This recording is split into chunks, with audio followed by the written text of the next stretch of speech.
what it boils down to. People in Marshall County want recycling to be part of their waste management. And so we typically we see between 70 and 120 people a day at our facility. That's amazing. We That are is an very, amazing very number. busy. Yeah, we are very, very busy. We have a lot of people that recycle regularly with us. And then we have a lot of people who also bring out their household chemicals that they're trying to get rid of. In fact, we have been drowning in paint the last few weeks. Really? I don't know. I think because the weather's nice, everyone's cleaning out their basements and their garages, and the guys in the depot are like, they're starting to stress a little bit about paint. Really? They're like, paint. You guys don't stress. What are you talking about? We have had so much paint come through the doors the last couple weeks. I don't know. It's crazy. It's crazy. But it's a good great. problem. It's an excellent problem. So, we go from there. Yep. It's great. It's great. And now you guys are getting ready for a big event.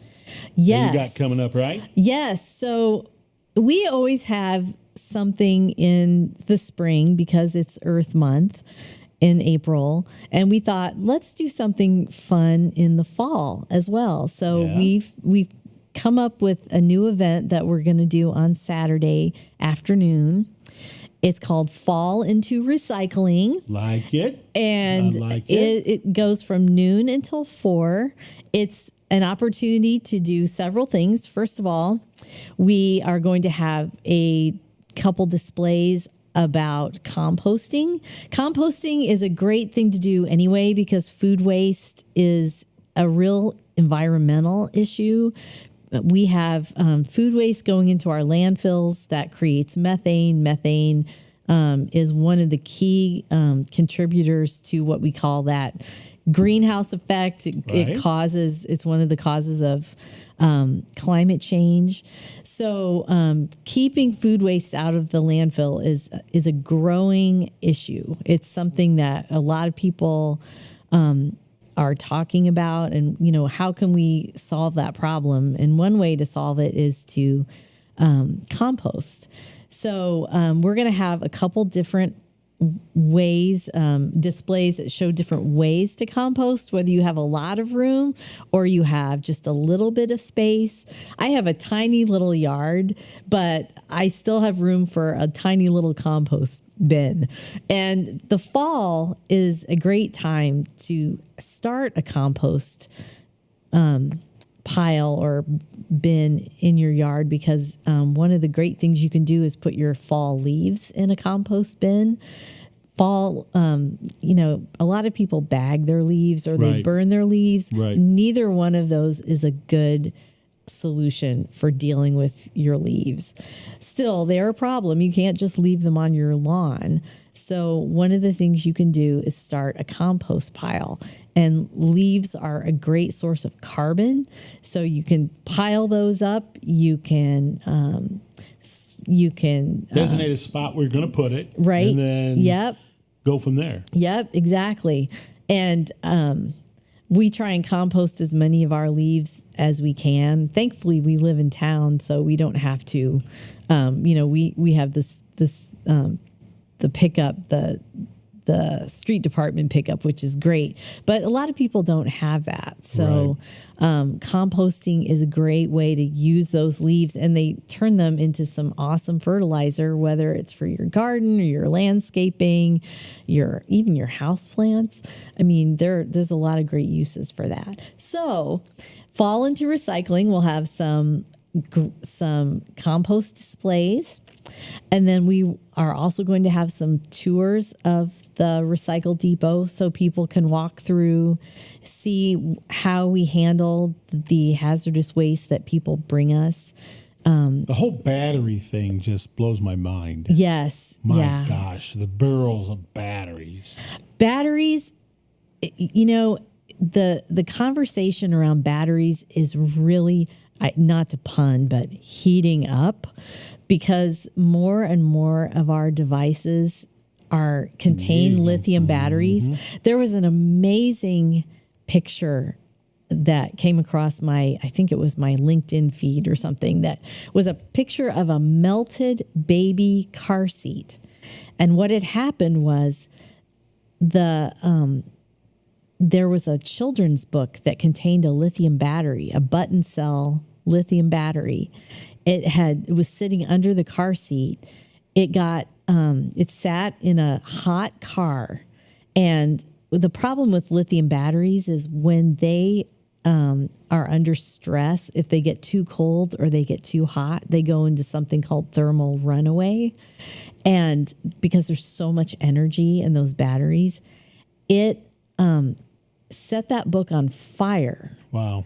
And it melted the car seat. And we're talking about a button cell battery. Little small, tiny. button, It was in yeah. a children's book. Wow. So, we could have a whole conversation about battery safety and managing batteries. It's probably one of the things that keeps me up at night more than anything in my job is, Sure. How do we manage them safely because they are so dangerous? We are really looking forward to showing people how we manage batteries at the Recycle Depot on our tours. We are also going to have a couple raffles. We're going to raffle off. They're free. You don't have to pay anything, but we're going to raffle off a compost bin, which is a 65-gallon plastic bin that you can put in your backyard start your compost. We're also going to raffle off this funky little hand chair. I don't know if you remember, they were kind of popular maybe in the 70s. They're a tiny little chair. They're shaped like a hand. Like a hand? No kidding. Like a hand. Well, where'd you find that? Well, one of my vendors has a source for these little guys. No kidding. And they're super cool. This one happens to be made from recycled plastic. And how cool is that? it is super cool. It would be great in a classroom. It'd be great in your kids' room. Adults, it's not super comfortable. I'm just saying, you're not going to spend all afternoon in this chair, but it's just the coolest little thing. And we're going to raffle that off as well. I've posted some images on our Facebook page, so if people want to take a look at it.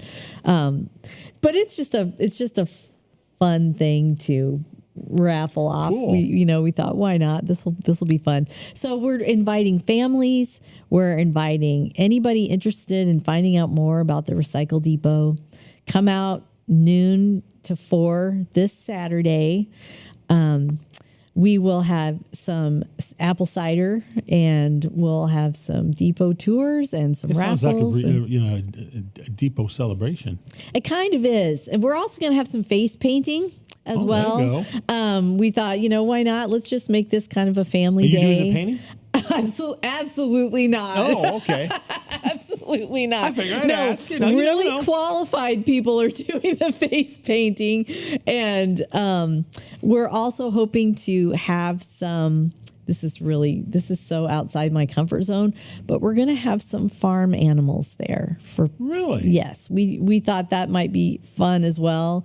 We just felt like, let's just do something fun for families that opens our doors and gives families something fun to do, and they can find out more about our facility and find out more about our resources for people. Now let's give everybody our address. Yes. Because you guys kind of tucked away a little bit. We're 1900 Walter Glob Drive. We are right off Jim New Drive. So if you're going north on Oak Road, you turn west on Jim New, and then you'll find us on Walter Glob Drive. Good. So yeah, it's like a little fall fest. it is. It's just a fun little fall fest. It's our first time. We may have. I don't know who's going to show up. Well, hopefully after people listening and watching this, they're going to have a good chunk of people come in to say hi. That also keeps me up at night. I hear you. Like, oh no. Yeah, you'll be surprised. Oh You'll yeah. be surprised. It's going to be great. If you're averaging 70 a day, 70 plus people a day, you're going to have some people. Yes. I go back to that number, and to me, it's kind of jaw dropping, but it's also encouraging.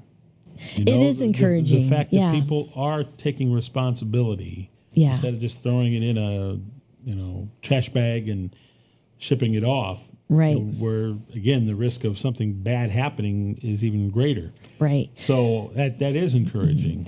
I was at a conference on Tuesday that was put on by Circular Indiana, which is the it's a nonprofit. It basically tries to get everybody in these different industries together to talk about our economy and how recycling fits and sustainability fit into our economy. And it was really encouraging because one of the things I think people don't realize, because there's been a lot of bad press about recycling. Recycling doesn't work. Recycling is failing. We should just stop recycling. It's stupid. But what they don't realize is that the economy around recycling is growing.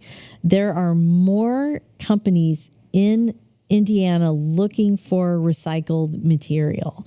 There are companies that are committed to resourcing these what we call post-consumer plastics and other materials that have always been recycled, like glass and metals and paper and fiber.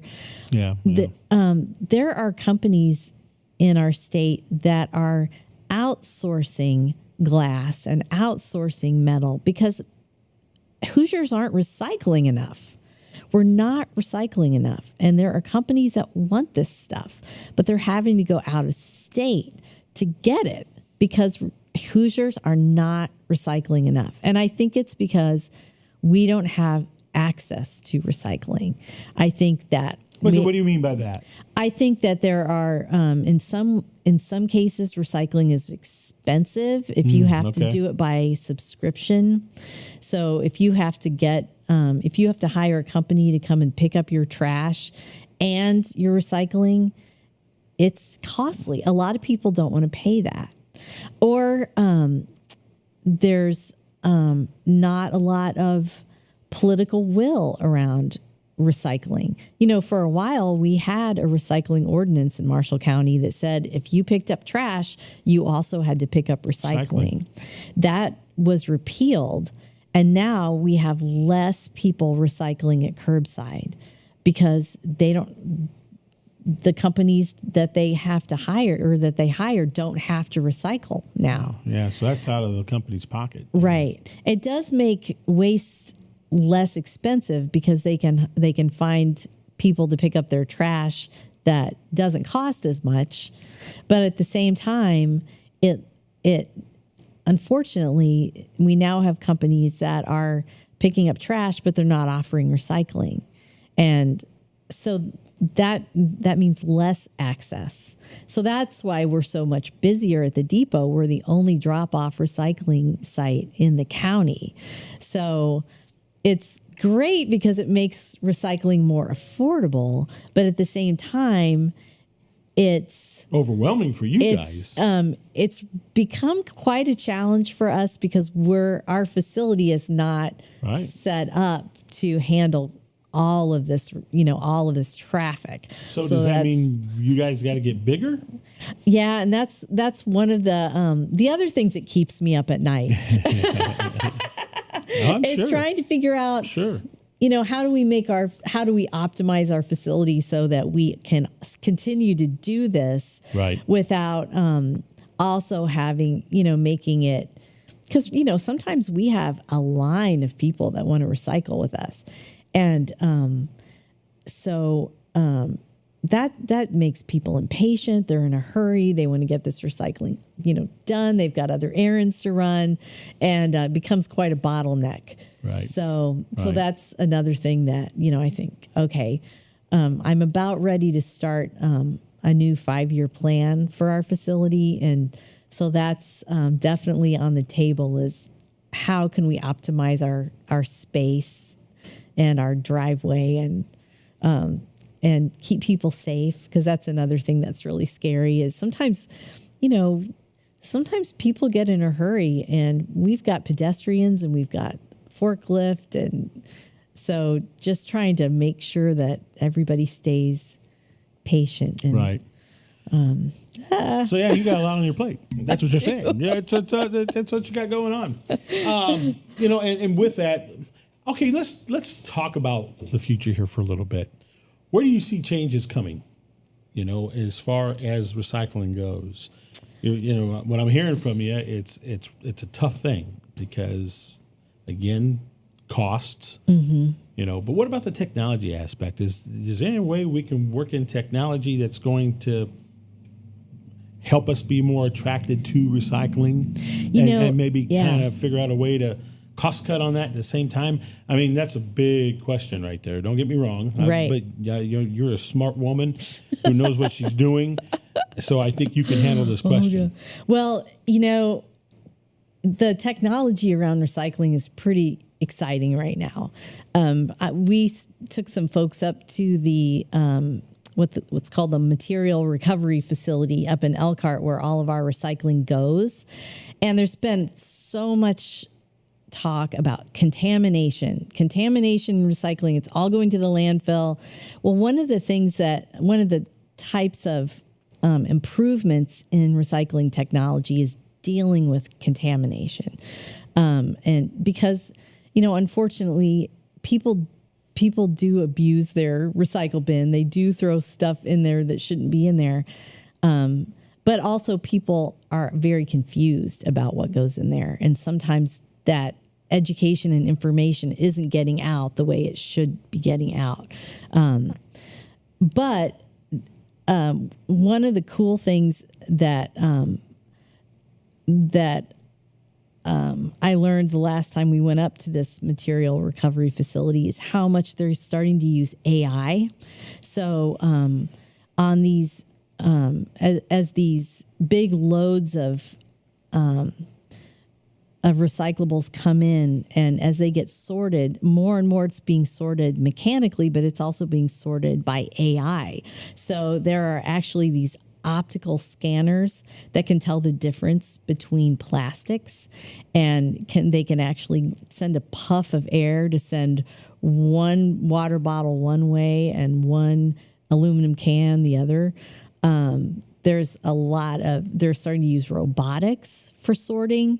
It's really funny because they have a robotic arm that helps sort at this facility, and all the employees have named it Pedro. But it was really fun to watch this arm kind of, in there, grabbing stuff, and it knows what to grab. That's what's awesome. Amazing. It knows what to grab. And in this huge facility that does thousands of tons of sorting every week, they work with a workforce of about 20 people, which is amazing. Yeah. And most of those folks are pulling off the plastics that, the films and the things that can't go through the recycling, all of the conveyor belts and the sorters. But there's so much technology now that handles contamination that can actually make recycling more efficient and more effective. So are we needing more of those sites? We could use, you know what? I have told so many people this. We need a material recovery facility in Marshall County, Indiana. I think that'd be amazing. Where would it go? I don't know. That's not my job. That's not my job. But I would love to see some part of the recycling economy happening in our county. But more than anything, I would just like to see more people recycling. Sure. I would just like to see us get to a point where we look at our waste and we say, this is a resource. This is not trash. I've had the privilege to travel to third world countries, and I've seen people, the things that we throw away, there are people in the world that keep those things, and they use them over and over again. We have such a limited view. Well, we're spoiled. Oh, we are absolutely. We're spoiled. We're so spoiled. In some ways, we're so lazy because we've been able to be, but but you know, I just would love to see people stop. Stop using the single-use plastics that are so wasteful.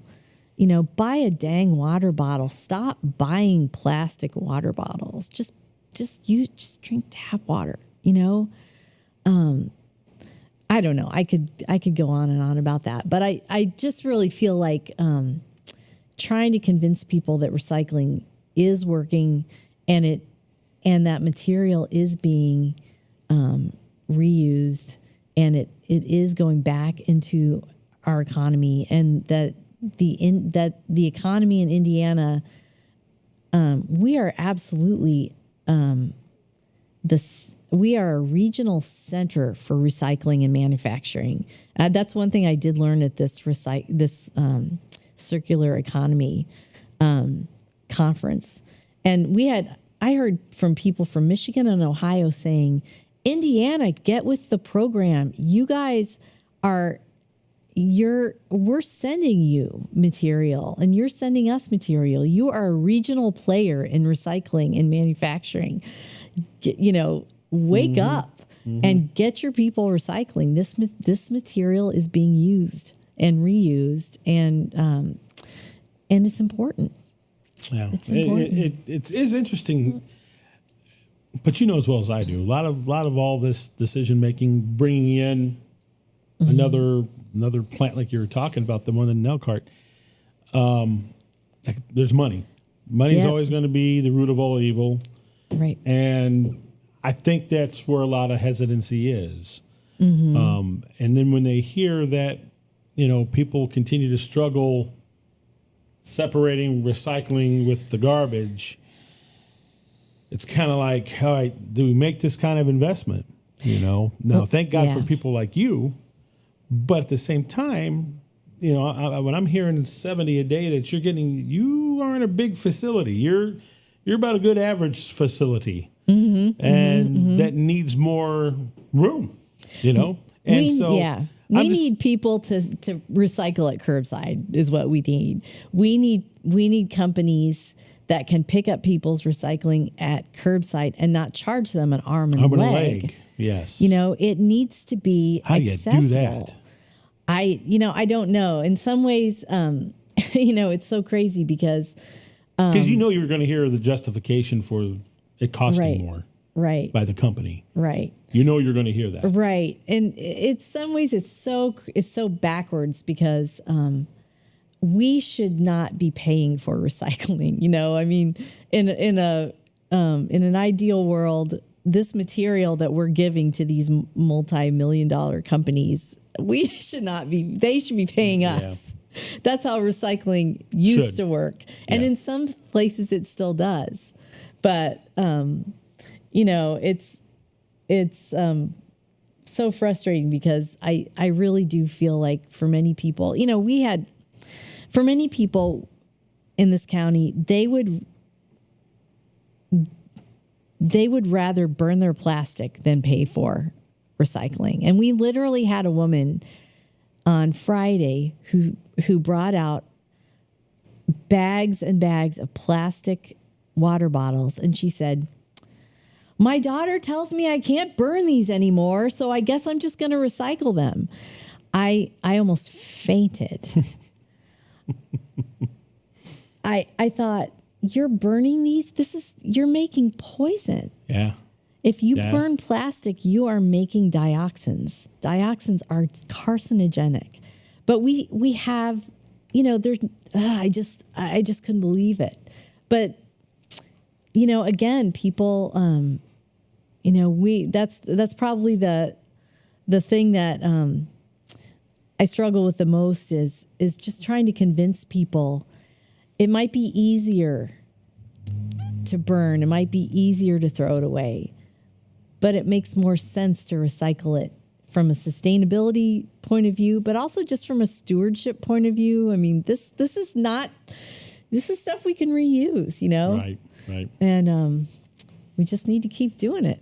Well, I'm out of time, so let's kind of rehash what we talked about. This weekend's a big weekend for you guys. It's the Saturday. Is. I'm calling it a Fall Fest, so that's what I'm calling it. Yeah, Fall Fest. Fall Fest at the depot. So fall into recycling 12 to 4 at the Recycle Depot. Take a tour of the depot, learn about composting, enter a couple raffles for a little hand chair and a recycle and a compost bin. Get your face painted, pet some farm animals. It's going to be awesome. Well, you're doing a great job, as always. Thanks. And we appreciate you being our educator with this. And I highly urge you folks to go take a tour this Saturday there. It's big and it's impressive. And you'll have your eyes opened. And it's super creepy right now because we are all about Halloween right now at the Recycle Depot. Oh, look at that! And it's not me. It's not me. It's my employees. They are really into this Halloween thing. And all right, so get a little boo in there. It's getting a little pre-Halloween boo. There might be a Breaking Bad scarecrow. Yeah, not officially Breaking Bad, but there could be. Yeah, it's got some good boo factor. Yeah, definitely. For sure. Yep. All right. Once again, time. What time is the event Saturday? It is noon to 4. And the location? Recycle Depot, 1900 Walter Glob Drive. Easy to find. It really is. Just a little tucked away. That's all. Yep. Mary Ann Peters, thank you so much. It's always great to have you on this show. Thanks. And keep up the great work. Thanks, Tony. All right, we are out of here. We got to end it and get ready to begin. I got to get ready to start job number 2 here. So that's it for Marshall County Today, the new talk show aimed at informing you about stories and people and businesses around your neighborhood. Folks, have yourself a blessed day, and we'll talk to you bright and early tomorrow morning on the Max Morning Show. Thanks for letting me ramble.